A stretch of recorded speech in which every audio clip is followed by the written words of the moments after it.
All right, so let's conclude the Spanish-American War. Last thing we talked about was Dewey taking over the Philippines.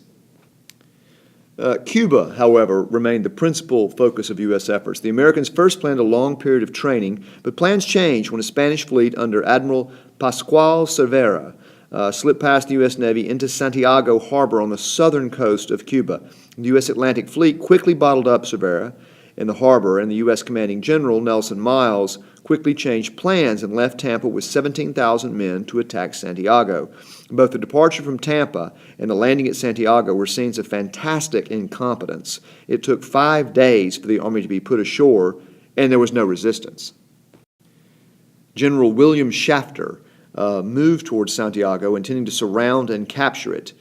He met and defeated Spanish forces at Las Guasimos, El Cani, and San Juan Hill. Here's a picture of General Shafter. I pity that horse. At the center of the fighting during most of these engagements was a cavalry unit known as the Rough Riders. Nominally commanded by General Leonard Wood, the real commander was Colonel Teddy Roosevelt, who resigned his position at the Navy Department and struggled mightily to get into the war before it ended.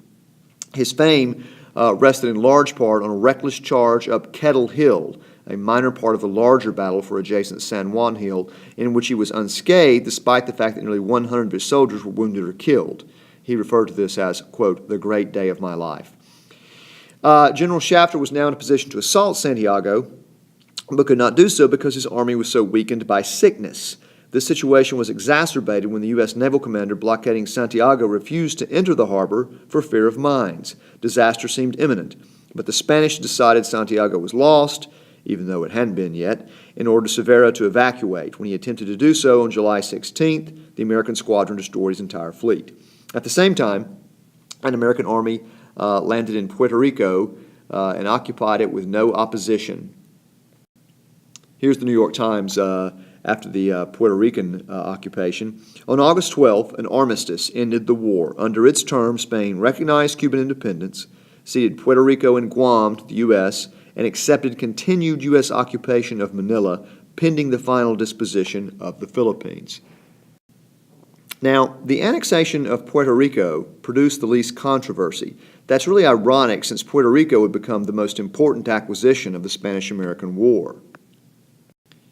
Puerto Rico had been part of the Spanish Empire since Ponce de Leon landed there in 1508. San Juan had been founded in 1521. The native Arawaks disappeared quickly, so the island developed with a Spanish ruling class and a large African workforce to work the coffee and sugar plantations that were the backbone of the economy. As Puerto Rican society became distinctive, a unique thing, uprisings against Spanish rule began to occur just as they had in Cuba. Beginning in the 1820s, the most important was the Lares Rebellion, crushed by the Spanish in 1868. But growing resistance did prompt some reforms. The abolition of slavery in 1873, the inclusion of some representatives in the Spanish Parliament, and other changes. Now, demand for independence continued, however, and in 1898, Spain granted a limited degree of autonomy based on the political pressure organized by a great Puerto Rican leader named Luis Muñoz Rivera. Before these changes had any chance to take effect, however, control of Puerto Rico shifted to the U.S. U.S. military forces occupied the island during the war and remained in control until 1900, when the Foraker Act was passed by Congress, ended military rule, and established a formal colonial government, an American governor, and a two-chamber legislature. A lower house was elected and the higher house was appointed. The U.S. could, of course, amend or veto any legislation. Puerto Rico continued to press for more autonomy. In 1917, under pressure to clarify the relationship, Congress passed the Jones Act, which made Puerto Rico a territory, not a colony, and all Puerto Ricans became American citizens. Now, the Puerto Rican sugar industry flourished as it took advantage of the American market. No duties because it was part of America now. So as in Hawaii, Americans established large sugar plantations and hired natives to work them. Many planters did not even live in Puerto Rico. The transition to an economy dependent, however, on sugar led to a decline in subsistence farming and a reliance on imported food. When international sugar prices were high, Puerto Rico flourished. When they were low, many became destitute. Unhappy with this economic instability, the poverty, and the American threat to Hispanic culture, many continued to agitate for independence. Others, however, wanted a closer relationship, even statehood. These are still the divisions of Puerto Rican society. Interestingly, while the annexation of Puerto Rico is not controversial, the annexation of the Philippines was a long and extremely passionate debate. Why?